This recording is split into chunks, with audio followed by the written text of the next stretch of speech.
Assalomu alaykum, hurmatli foydalanuvchilar hamda hurmatli ilm ahli. PhD Innovation, ya'ni Innovatsiya vazirligi qoshidagi hozirgi kundagi Daraja ilmiy.uz platformasidan foydalanish va unda hozirgi kunda talab etilayotgan o'zimizdagi mavjud materiallarni yuklash va uning ilmiy rahbarga yuborishni ko'rsatib beraman. Avvalambor, profilga kirib olamiz OneID orqali. Hop, chap tomonda shaxsiy hujjatlardan ish reja bo'limini tanlab olamiz.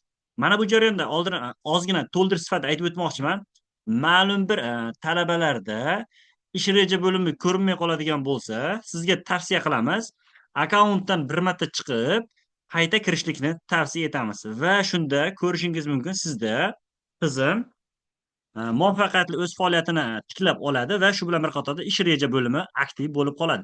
Ba'zi bir holatlarda tizim biroz shunaqangi xatolik bilan ham ishlab turibdi.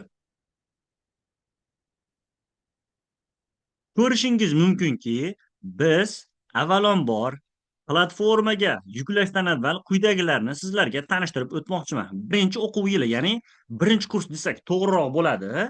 Xo'p, bizda bo'lishi kerak bo'lgan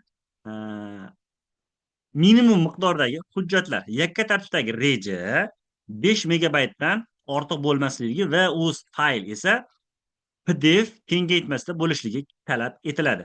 Nazariy metodologik dastur, ilmiy maqola kamida bitta, tezis kamida bitta. Bu yerda respublika yoki xalqaro degan talablar mavjud emas.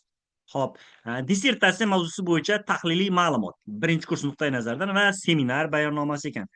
Va mana bu jarayonda ko'rishingiz mumkin, ikkinchi bosqich, ya'ni ikkinchi kurs desak to'g'riroq bo'ladi. Sizda mana bu hujjatlar bo'lishi kerak ekan.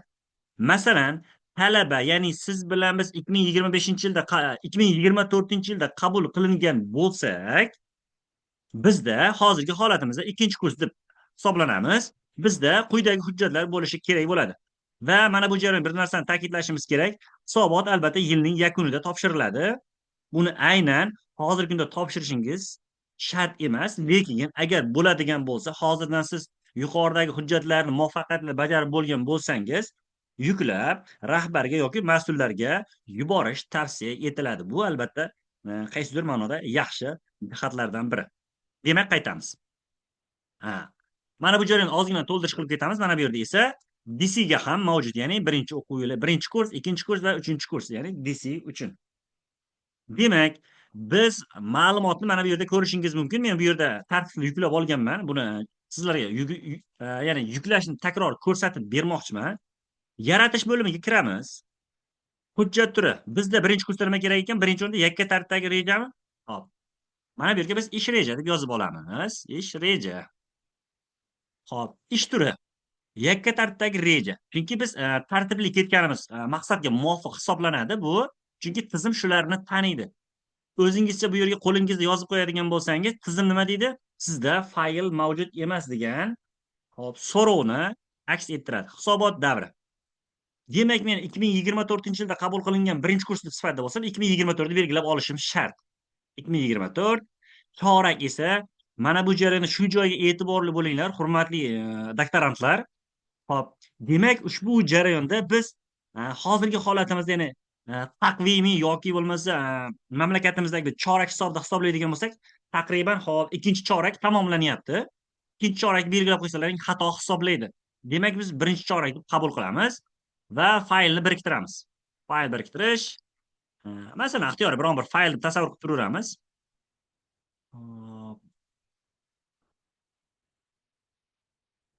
Ixtiyoriy. Shuni tursak bo'larmikan?